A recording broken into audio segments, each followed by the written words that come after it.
spiritualité, tout ça, moi, éclaircissement, tout éclairage dans ma cambo et la spiritualité. Yango nde na eko s'approcher mingi na chaîne na bino pour elandamaka partout dans le monde. Yango peut-être na nos opportunités mususu awa ya batu baye bangape. Expliquer biso magie d'abord et zanoni. Merci pour la question. Magie ezali mystère caché, ezali science par excellence, science oza suprême. C'est-à-dire mystère oza li couleur ba mystère nyos. Connaissance oza li couleur ba connaissance nyos. Place mutumaye le suki. Nde magie ayaka pona kosunga. Nde yango ne lagisi magie. Magie ezalaka bon te, magie ezalaka caché ndenge omona ndoki na butu. Ata azo pumbwa na moi boti ko mona ete. Koko na biso moko à l'époque. Antoine tango azo sala na koko na biso. Bon, Azaki Mundele, Monsieur Milken, si je ne me trompe pas. Azaki nationalité Azaki belge. Voilà. Koko na biso wana azaro sala na nini na ye, azaro sala na nini na ye, Azaki lokola ba o balamba ka quoi. Ndé voilà ba cuisiner. Tango yo koma na tamo ko boye koko na biso asale musala malamu ndé a initié. Ndé tango a initié koko na biso wana ezwaki psycho temps. Koko na biso pe avant di biso ba bitara biso tozaki ba koko pe tozaki ba koko na ye ye komaki na temps ou peut-être temps on est komaki mokuse atalaki biso bana ataki pe ba koko amonaki nazaki na moi connaissance moko nazaki na moi étoile moko boye mystère o existaka automatique existe oui eza mystère o existaka mais façon na ngonde ezalelaka nde yango problème façon na ngonde ezala yango nde problème porte-monnaie magie oui existaka oui po eza magie eza mystère po porte-monnaie eza eloko oyo ezosalaki esika mbongo eza te mbongo ekoma wana mystère wana esalamaka wana mpo mbongo ekoma wana nde yango babengaka c'est-à-dire kozwa mbongo quelque part koya nango quelque part soit koutiliser ba être moko boye bamemela yo peut-être mbongo biso eza nango bakombo kombo wana ya ngunza wana peut-être soki na français eza nango na kombo mosusu eza na kombo mosusu eloko ekabolo eza nango bakombo mais nyonso wana eza nango c'est-à-dire eza na ba traduction na français ngunza wana eza na signification nango na anglais pe eza na signification ngunza eza muto eza na sagesse c'est-à-dire eza na sagesse quoi mission ko incarner eloko babingi ko incarnation qu'est-ce que prouve que c'est eloko zo incarner parce que kimbango au à présent au azo vivre au aza awa il fait ce que kimbango au aza qui passer aza au sala yemo ba ya ozonga kimbango bon c'est l'enseignement ozomona c'est l'enseignement ya on a loba moi je crois na spiritualité de ba qualité ba grand maître par rapport à ba art tango akufi c'est-à-dire kombona ezo continuer ezo tikala ba o ba ya kana sima ba sala ka continuité na ye no lingami ko kota na ete na kota ne par rapport à yemo ko grand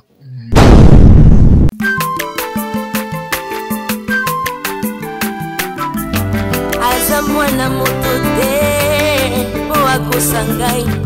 abongwa ni pete po awangata nzambe ya le nazarien le nazarien le nazarien le nazarien bana kitoko koma mokondima atako bapakolaki mafuta na mosakolima lelo yayo bolingo ebateli le nazarien lipamboli oyo monanaka te mpeni mama kante lobi koleke mapapu masopi mafuta tokokisika na elongo na nzambe oyo babenga na makomi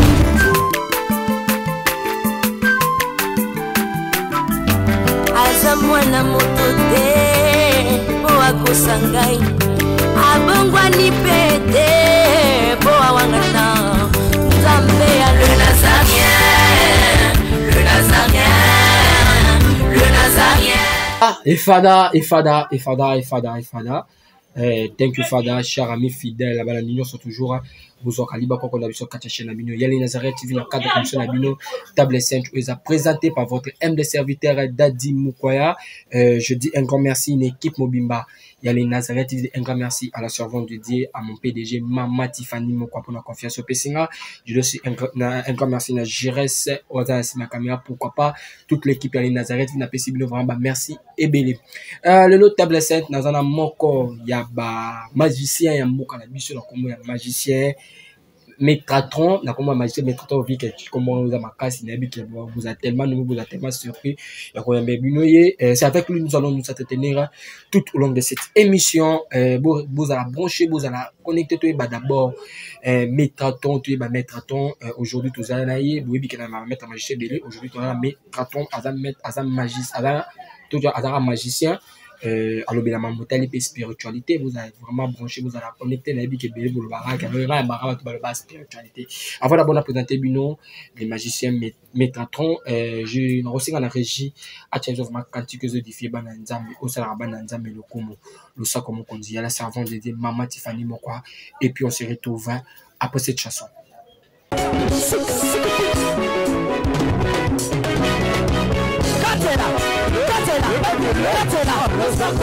Allez, Katela,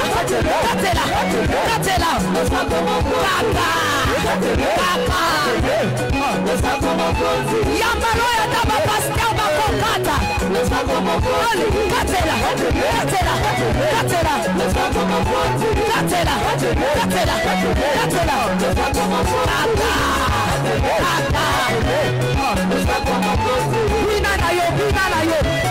Yambalo ya daba ministre bakokata.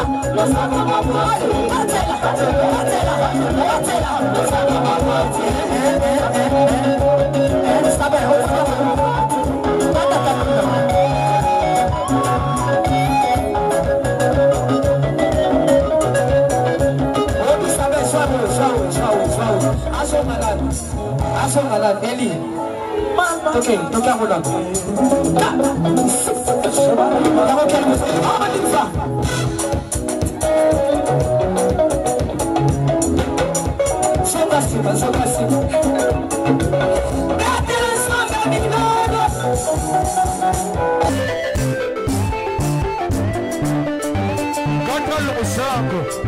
Nazokatela nzambe losako na sesiko. Nazokata losako siko kuna. Nalingi nakatela nzambe losako. Losako awa. Aniva. Allez, katela. Allez, tozosonga siko, tozosonga. Tikela katela.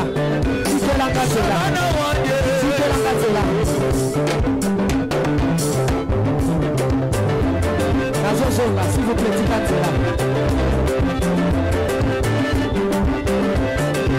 Yoka. Olingi lipal. Olingi kopot. Olingi mosala. Kona nini?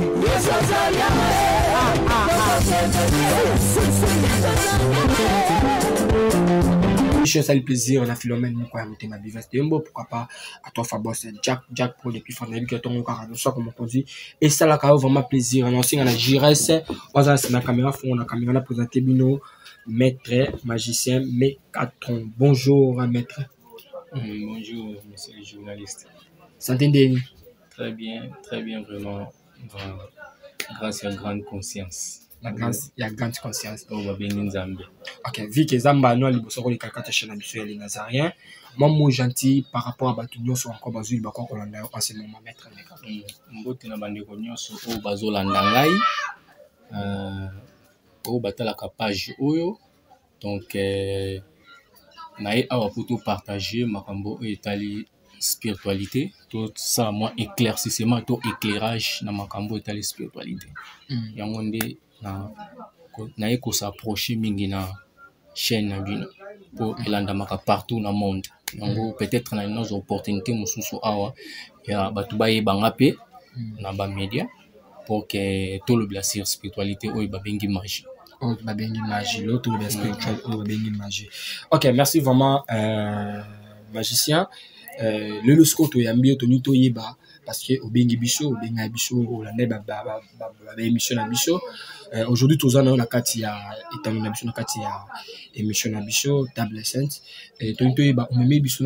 obengi biso nini puis elo nini o meme par rapport ya bato de partout dans les quatre coins au bon enseignement exam message nous. Merci journaliste. Et là on a bengele bino eza vraiment motuya parce que magie ezali mystère oyo eza caché oyo nzambe akela abomba donc biso tozwa ba opportunité ya kozala na ba profession na to kosala yango tozwa na devoir faut tosala mpona bato oyo balingaka batrouver ba solution na ba problème na bango. Alors il y a partout mokili mobimba na awa pe na Afrique pe na bamboka mopaya bazo regretter mingi par rapport ya ba réalité oyo ezoleka na ba réseaux sociaux. Il y a soi-disant ba maître mususu bazoyaka ko faire voir bato makambo oyo eza bongo te ezosala passe nde omoni na lingi vraiment na ya na éclairage na meka mpe ko faire voir bato ba réalité mususu oyo peut-être bazalaka na ba ignorance yango nde na ye nango lelo pour to partager na yo makambo etali vraiment mystique etali vraiment magique parce que ba maître belé bazo respecter vraiment biloko oyo vraiment ba bengi ba discipline to ba principe ya magie te nde yango na yo awa vraiment to ba meka mpe ko partager yango to menga mpe ko zongisa bato mususu ba comprendre pe entre biso na makambo oyo tosalaka ba charlatan pe bazali bato pe ya lokuta bazali pe ba mususu pe toloba ba inconscient pe bazali donc yango vraiment na ye lelo awa na page na bino to solo la yango. Ok, merci maître. Oui, pour un tour sur le long, excusez-moi, on est dans le maître. Et puis dans la mission de toi, maître. Et bon, Tony Tokota, la première question, on va parler de la magie. Nous, est-ce qu'on expliquer Bichot, magie d'abord et Zanoni. Merci pour la question. Magie, ezali mystère caché, ezali science par excellence, science oza suprême. C'est-à-dire mystère oyo ezali couleur ba mystère nyonso. Connaissance oyo ezali couleur ba connaissance nyonso. Place mutumaye le suki. Nde magie ayaka pona kosunga. Nde yango ne lagisi magie. Mais na kati ya magie toza na ba makambo ebele. Toza na makambo ebele na kati ya magie pour que esunga bato ba comprendre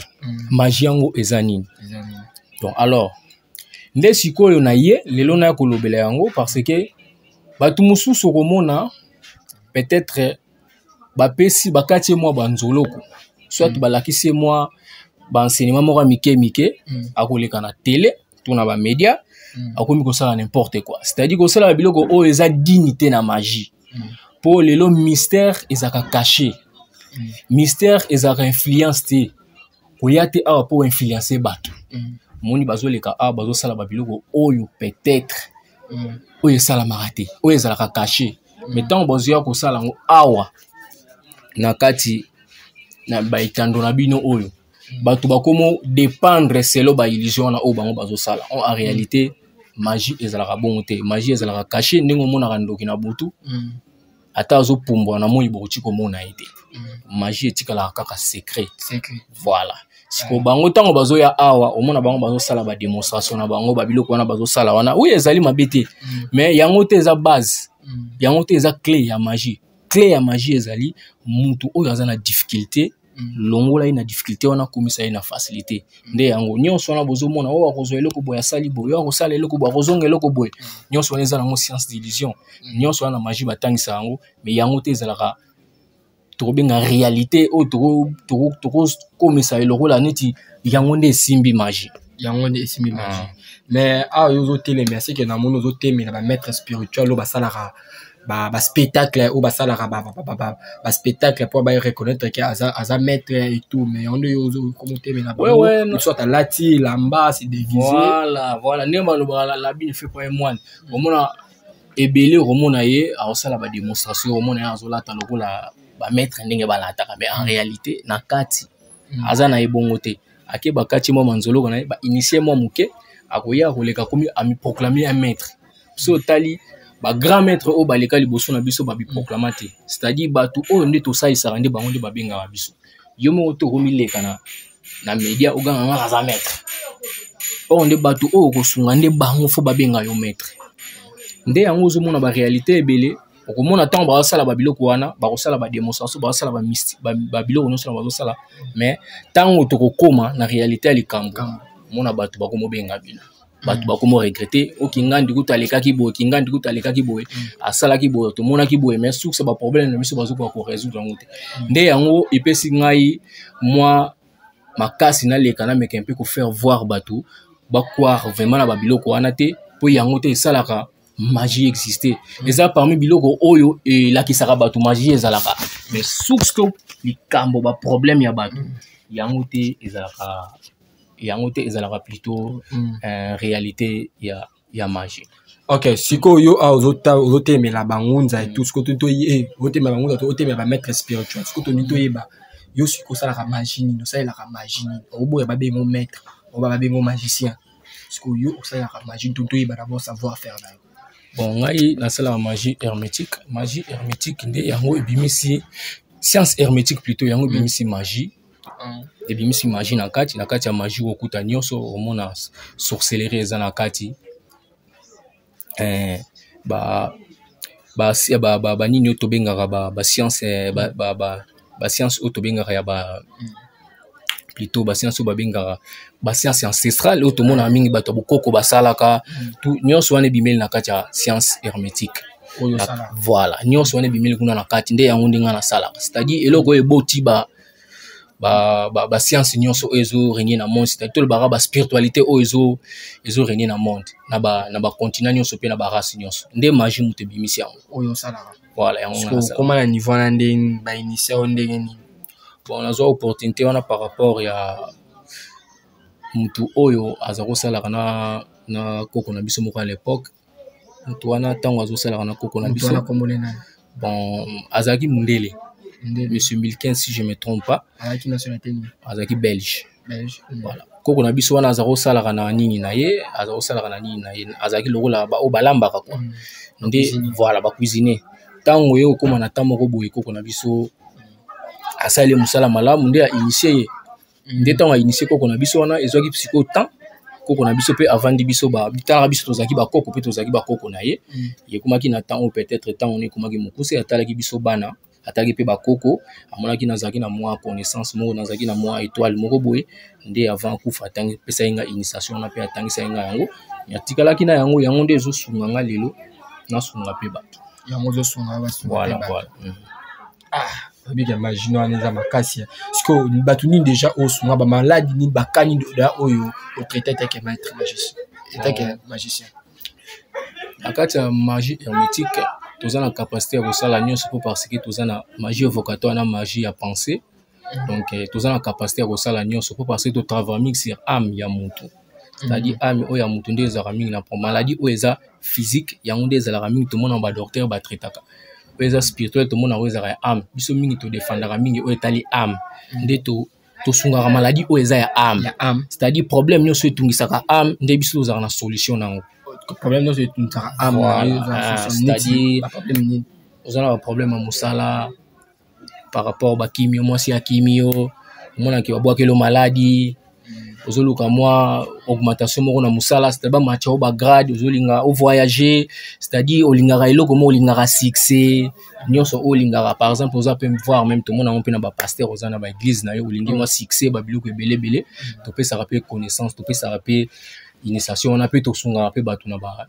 ba travail wana d'ailleurs sunga ba pasteur parce que autant autre sunga pasteur ba pasteur pe belé to sala ka biso le rôle les nécessaires te tout le ba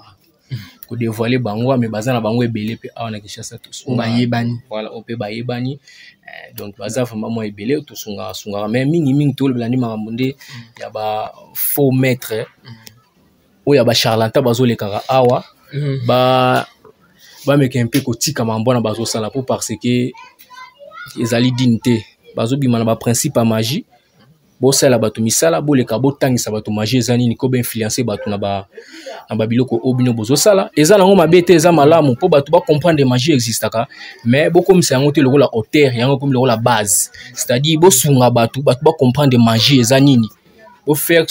la kisa na bato ke ndenge magie existaka ba problème o batu bazana ngo bazala un peu satisfait keto mona bo sala bango ba miracle bo sala bango ba biloko bozo salela bango mais en réalité na suka nango batu bazo sala kana ba passe siko ba maître ba magicien so ngo mona bango ya photo mona bango to mona bango ndé nini parce que toujours appelé na temps na kata bible lobi ke bokoyeba ba faux na ba arts na bango non siko ya bino pe siko toyeba nini ke o azafo magicien po yeba ya aza photo vrai ezaka ndi musala o muto aye nango musala ka o muto aye nango place vous comprendre ba o bazolanda biso ba koyeba muto aye ko sala musala sur simbité c'est un faux magicien c'est un faux quelqu'un qui maîtrise la magie tant ozo sala musala na ye y a toujours na ba récite ndi eloko sala ka bo comprendre magicien yango wana ezala ngo te ufo bomona ya pelisa moto na mutu soit abimisa nguma asala te mutu aye le problème ça il a eu problème wana esimba place ba yeba magicien solo place wana c'est un peu ça place wana de ba yeba magicien solo et ba été na influence comme on na bilamba na bandenge balataka ba ko sala ba biloko na ba mesana ko sala na ba media mais ça les mutu li voilà ça la mutu li kambo o azana ngo esimba des places ba yebela ka bango. Voilà. Ok, voilà, tu continues toujours, magicien. Anthony Toyeba d'abord, au plus, ça me une différence parce que moi, et l'eau qu'on est troublé, et ça, là, moi, je suis troublé dans mon tour. Différence, il y a maître magicien,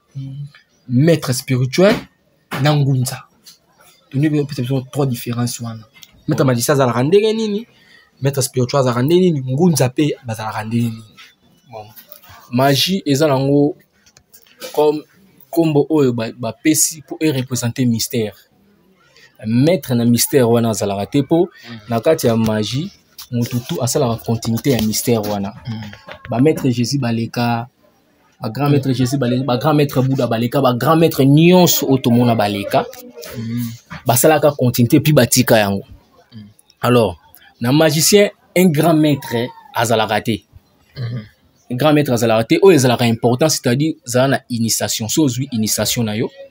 tant ozwi initiation comme si on a capacité ya kolongola c'est-à-dire makambo eza impossible pas no comme possible comme un quelqu'un qui est éliminé c'est-à-dire muto comme na miracle quoi c'est-à-dire maloba na ye ba art na ye nyoso soka sali ngo fo esimba ndeye wana soka comme na dimension wana mais muto ba bengi ndenge ucholo ba grand maître na maître na ngunza maître azali simple muto azaka na connaissance maître voilà azaka maître spirituel ndenge biso to benga en réalité la magie ezalaka te soki otanga na école ya magie ba chayo ba no bengo maître te c'est-à-dire biso moto mizwara to mipesa ngo pourquoi parce que peut-être comme na connaissance mo ba bengo maître oko transmettre connaissance et pas ya batu na ba petit initié de ba robenga ngo siko maître mais quelqu'un o azana connaissance ya magie azam akomi benga maître te mi benga maître te mais ngunza azali muto azana connaissance ndenge to lobaka science ancestrale c'est-à-dire makambo etali mingi etali nature bokoko ba wana ndi ba benga ba ngunza bazana ba capacité ya ko yeba ba mystère o esala makambo en Afrique par rapport ndenge ba ancêtre na biso bazo sala ba découverte ya mystique de différence eza bon voilà yo osimba pe mom ke kota ba ngunza bon magie est englobé nyonso na kati mutu oyo atangi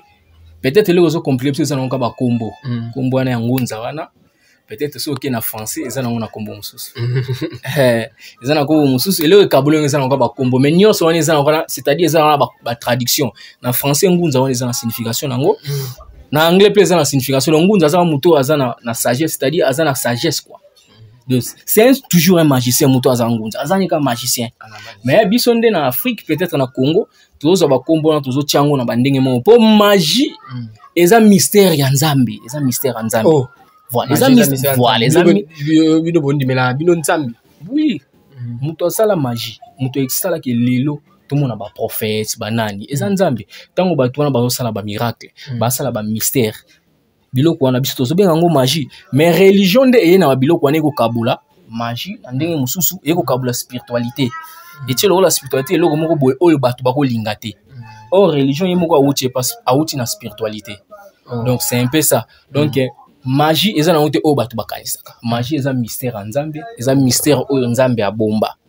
nde na kati na ngo nde okomona sikoyo ba religion eza kuna na kati mais religion bango batangi biso makambo mosusu omona na religion balobi ke magie eza kindoki magie eza boye magie eza mabe magie eza boye mais en réalité bango moko pe bazwaka pe ba enseignement wana po mona bango bazala ba grand bongo c'est-à-dire ba initiation wana bazwaka ngo mais baboyaka kosala bongo pour que mutu nyonso akokende su na église te soka kokomosa la spiritualité nde omona bango badépendaka na ba religion po religion na spiritualité eza eloko mibale religion ezotinda bato bo dépendre na enseignement moko boye mutu moko aza wana azo contrôler bino atie ba loi na ye atie ba principe ne bozo vivre na ba enseignement na mais spiritualité ozo dépendre na mutu ozo dépendre directement na Nzambe ba problème no ma amno nyonso mbala moko pas Nzambe voilà c'est-à-dire mutu akoya na kosunga ye tant qu'aza faible soka komi fort ngana ozasu na capacité ya kosunga ye ye moko akosi akende mbala moko pa Nzambe c'est la spiritualité mais mutu oyo religion ya biso biloko oyo eza peut-être aux ana ba capacité te faut dépendre na pasteur faut dépendre na biloko moko bon ozo comprendre na sens ya bongo est-ce qu'elle peut on peut s'appeler ba porte-monnaie magique bon porte-monnaie magique ezali mystère o existaka porte-monnaie magique existe oui eza mystère o existaka mais façon na ngonde ezalelaka nde yango problème façon na ngonde ezala yango nde problème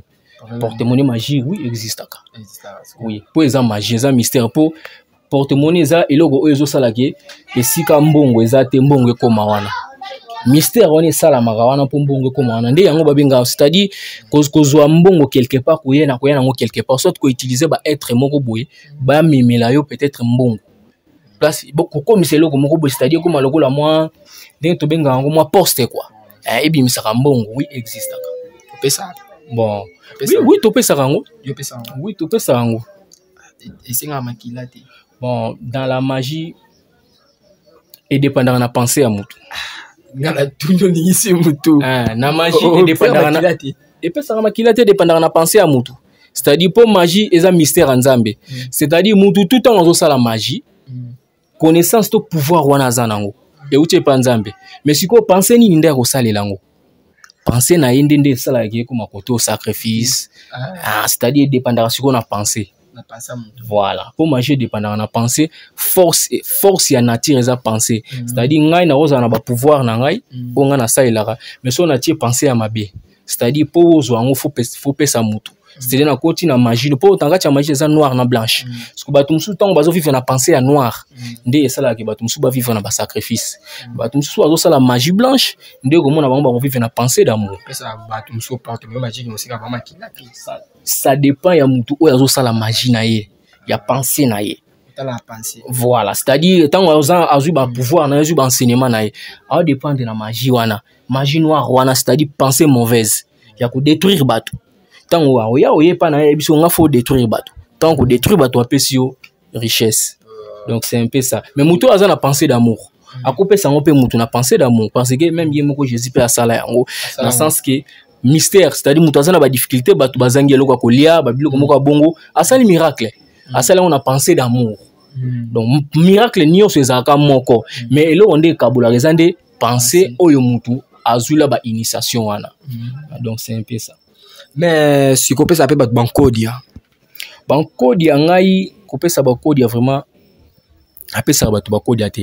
parce que ngai naza basé mingi na marambo etali science hermétique mais il y a des gens peut-être où bazara ba connaissance wana ba pesa bango oui existe ka minga na pesa bato bankodia wana te oui la porte-monnaie magie est un mystère moi si abota to pesa voilà ozala mabota te ozana mabota te bakopesa yo nyonso eza mystère moi mtabota to pesa elima makambo kobota wana eza makambo ya réincarnation c'est-à-dire mutu moko ntango aye na mokili azovivre peut-être asalaki mabe moko boso ata aza na ba loi du karma au fond futa peut-être à travers magie oyo nga nazosala ekopermettre ye to réincarner mauvaise pensée moko ya malamu mutu moko ya malamu aya susu na vie oyo par exemple oyo ya bota il y a des gens ezaka likambo ezodépendre ka na pensée voilà mutu mosusu so aza na pensée mauvaise atindelo bilima atindelo ba esprit mabe donc c'est un peu ça mabala voilà ba mabala nyonso oyo ezaka ba problème bato baza nango mikanda voilà mikanda dépendant kaka na pensée. Mais excusez, to landa na bukebi et makasi uchiko lobake non ce que nous pesa mutu mwana o utiliser juste penser ya mutu o polo sanini ndinga penser na ka opesa e mwana siko to ebite bana na o repesa mutu so bo ya tizana bana oyo déjà ba neti biso bato bakufa no ozongisa bango na bon moito biso bato to kufaka ou soit repesa na ebito ko expliquer biso pendant sikana na comprendre des questions na yo et le wana mutu po azo liboto tango za na ba difficulté to benga la loi du karma ne bato balobaka pe na si ça ne bato balobaka que non so mutu akufi ak so bota na famille mutu se na ka bana na bo utiliser voilà na comprendre des questions na et ba benga la loi du karma tango mutu azo vivre za na ba difficulté à na planète terre mutu tango azo vivre za na ba difficulté la loi du karma ndé kangaka ezalaka nini biso to jouera rôle munene et pas ya mutu wana o aza na ba problème c'est-à-dire soki na vie passée na ye asalaki mabe moko boye bezo salaki na vie présent o ya botate biso to jouer rôle to épanto longola karma wana pour que parce que na monde o toza na monde na monde physique pe monde astral na monde physique awa monde physique ezanzo mbomoyo o mona biso to vivre so to kufi to zala pe kana monde o to bengi monde inférieur batu pe exista ka awa na kati ya monde o batu oyo ba vivaka peut-être na malamu basisa ba mission na bango te balinga pe ba ko sil zongisa ba ko sala ba mission na bango bazana ba intention ya malamu ba âme perdu wana tilelo bazalaka âme wana za na intention ya malamu uzana capacité pe ya ko réincarner âme wana na mutu oyo azuluka mwana pour azwa âme wana peut-être ça la bonne repas na c'est un peu ça mais tout à l'heure au début c'est trop fort en fait aux zoloba depuis que vous tourner ma question pour bien azala pour na bo répondre à bino mais est-ce que pendant ça arrive aussi au monde appelle que mutu mo akufa kala azozonga oui pour peut-être mutu na tango akufi peut-être le baki akinde na séjour de mort tant na séjour de mort ce qui peut-être a vivaki na mauvaise pensée c'est-à-dire azaki mutu mo ne to lo bato ba magie noire a détruire bato sali ba mabe trop tant kuna na lieu du tourment ba kangi âme na ye c'est-à-dire faut yepe kuna ko vanda kuna par un certain moment pendant pour ba cause oya sali a na mabele po une année ya mabe na mokili ezalaka 10 ans na monde astral voilà mutu soka ke na monde astral so asala ki mabe pendant une année kuna osala 10 ans par rapport à bongo ba âme wana ezonga kate ezalaka pasi etikala ba âme inférieure etikala bien on mona sala ba réincarnation ezongi ba nyama to mona na ba biloko moka tali ba nyama o mingi batu babomaka voilà PC voilà ezonga ba buku mais âme o azana penser malamu o akufa na makambo malamu azonga rende humain pour ko continuer mission na donc c'est un peu ça. Ok, voilà, tu continues toujours l'émission, mais tout na toujours na ça la passer belé. Mais tout autour la nona ebandeli, ou tu as le bac non magie za étape ya ka soki mutu maile ne suki. Voilà. Que magie et mais la biso la Bible va ça biso que so maile la mutu suki ya nzambe ye mais no bac to so maile la mutu suki magie. Yo mo te que magie est un mystère caché. Mystère caché on est en de conscience. Nzambe. Batu ba ibati magie est nzambe. Po eloko tozo sala nde nzambe ndazo pesa biso permission wana tango yo embrasser magie comme na capacité bokomi lokola tango zo sengelo ko pa nzambe apesi yo nde tolobi magie esukate c'est-à-dire na parole auto lobi la ngeza lokola nzambe asuka na été dans le sens ya bongo voilà ils ont représenté mystère ezate que za moi science moko ba vanda bizande mystère o nzambe abomba atia nde biso siko ba doya na mabele to découvrir en auto sala pour esunga pe bat voilà. Ok, merci maître magicien Tony Toyeba avant tout kabano que soit sous keza avant d'attiquer là expliquer ba savoir faire na yo est-ce qu'on dit la kimbangu ouais kimbangu na ndimila parce que azali muto a découvert ki mystère kimbangu oni voilà kimbangu oyo akuko oyo ba dessiner wana voilà oyo ba dessiner wana ba tchaka na ba photo oui c'était azaki un grand maître parce que asalaki ba miracle ba mystère alakisaki na bato ke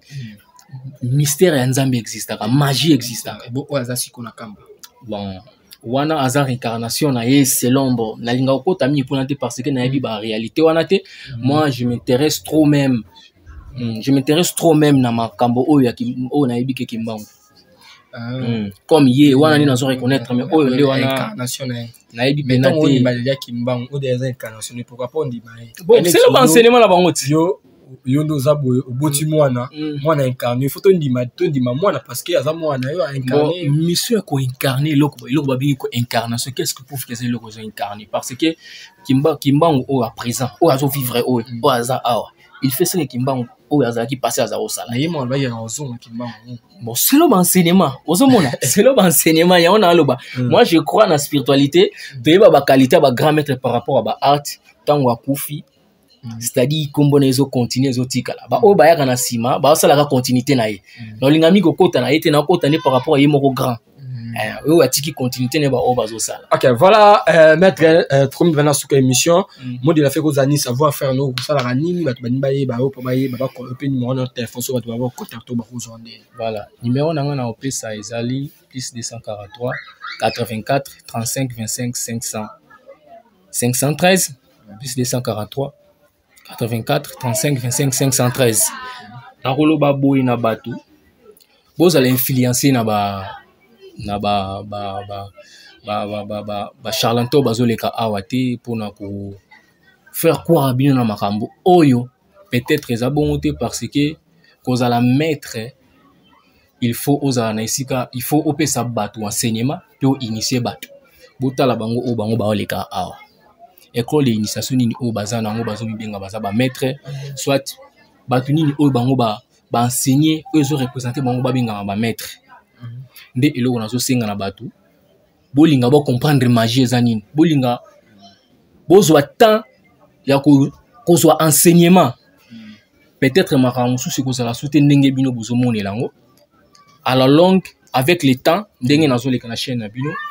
tokozala mingi a plutôt le la spiritualité pour batu ba comprendre pour temps eza bino boyebi ndenge ezalaka. OK, numéro de téléphone eza plus 243 84 35 25 513 Mandela plus 243 84 35 25 513 mais on enseigne un peu batu oui na kati ya magie tozala na eloko wana tozana dans années magicien ta minga et ko la magie puis c'est makambo on peut ça la pe makambo ouais tozana initiation tozana enseignement si vous avez enseignement ou l'équipe n'étant pas enseignement une initiation sur l'équipe initiation de autoproclamer si quoi un magicien c'est à vous maintenant de choisir ni oyo kolinga par rapport à ma branche oyo kolinga au sala donc tout peut ça peut bien problème ceux qui peut batu balinga bazwanga mingi pe na page Facebook na ngai na école de la sorcellerie so boké kuna pe peut-être beaucoup tangai kuna kuna ba maramu susi école de la sorcellerie parce que comme sorcellerie ça on muto aza initié c'est-à-dire muto un magicien ozo sala enseignement mais si ko pour non sala c'est comme miracle la magie on a faut c'est comme initiation so initiation c'est comme ba bingo sorcier. OK. Voilà, nous sommes arrivés à la fin de notre émission. C'était votre humble serviteur Dadi Mukwaya. Je dis un grand merci à mon PDG, Maman Tiffany Mokwa, et je dis aussi à Gira Ordanas ma caméra, Alien Kiaka, la PC de Mambo, tu es toujours dans la émission. Bafwa, Bachala, Vitamicol. On se retrouve à la prochaine. Merci, maître. Merci beaucoup. Au revoir, bye bye. À la prochaine.